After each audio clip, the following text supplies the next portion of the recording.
selanjutnya ada lagi yang sudah raise hand dari Feliciano Haryanto. Tafadhol, silakan di-unmute. Syukron, alhamdulillah. Assalamualaikum Ustaz. Waalaikumsalam warahmatullahi wabarakatuh. Ahlan wa sahlan. Barakallahu fiik. Barakallah. Ustaz, memang tadi yang diceritain semuanya hampir pernah anak alamin. Putur juga pernah, terus masalah-masalah ekonomi juga. Nah, alhamdulillah sebetulnya memang apa yang dikasih Allah itu cukup, walaupun penghasilan tidak sebanyak sebelum pandemi dan sebelum hijrah. Tapi kadang-kadang anak masih suka bingung apakah anak ada salah takut salah penempatan prioritas untuk uang atau penghasilan yang sedikit ini, mana yang harus diprioritaskan dulu. Misalnya ada untuk sedekahnya juga, kemudian juga kebutuhan dari keluarga, istri kasih berapa. Karena pernah baca juga ada hadis sepertiga untuk istri, sepertiga untuk usaha, sepertiga untuk diri sendiri.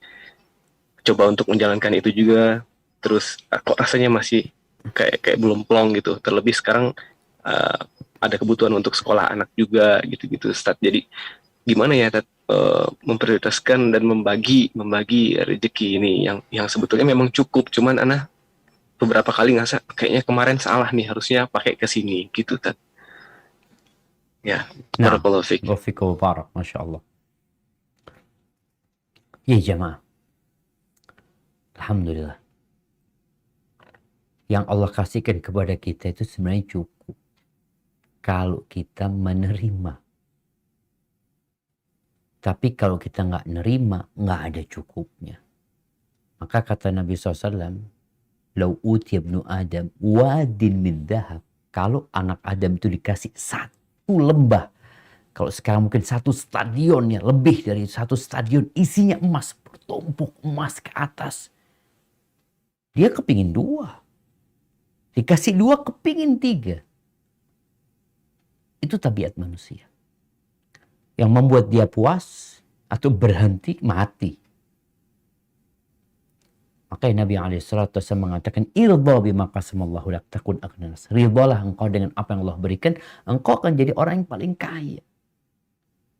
Makanya kalau kita bertanya, Nabi itu kaya apa miskin? Kalau secara harta benda, nggak banyak yang Nabi miliki. Bahkan Nabi kadang-kala berpuasa karena nggak ada makanan.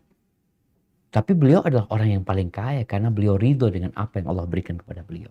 Kembali ke pertanyaan tadi, disebutkan masalahnya masalah pembagian, Ustaz. Gimana sih kita itu membagikan harta kita?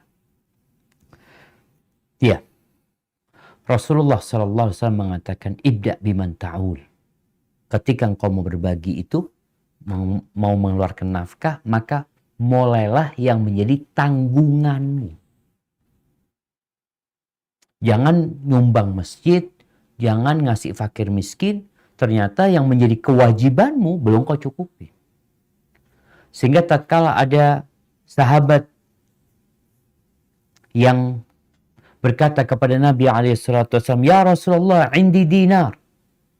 Aku punya 1 dinar. Kata Rasul, "Ya udah kau pakai buat dirimu. Kalau cuma itu yang kau miliki. Aku punya lagi lebih dari itu, 1 dinar lagi. Kau berikan kepada keluargamu." Jadi skala prioritas ini harus kita jalankan.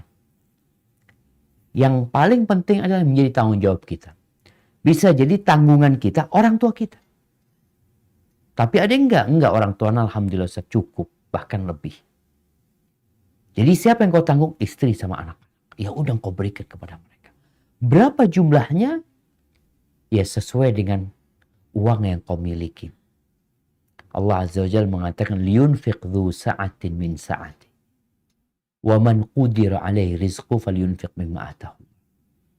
Hendaklah orang itu memberikan nafkah sesuai dengan keluasannya. Kalau dia banyak, ya kasih banyak. Kalau sedikit, ya sesuai memang itu yang dia miliki. Kalau tadi dikatakan hadis yang berkaitan dengan sepertiga.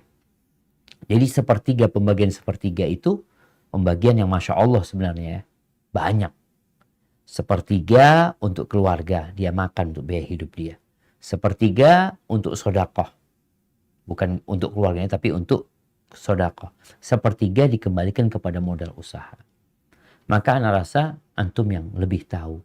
Makanya ketika sahabat itu mengatakan, ya Rasulullah, aku punya lagi 1 dinar. Qala anta a'lam. Kau lebih tahu lah mana yang lebih berhak mendapatkannya. Kita juga diperbolehkan menabung, menyimpan ya. Kemudian sebagai seorang suami juga ya jangan pelit sama kerabat-kerabat dia, jangan dihabiskan juga buat keluarganya.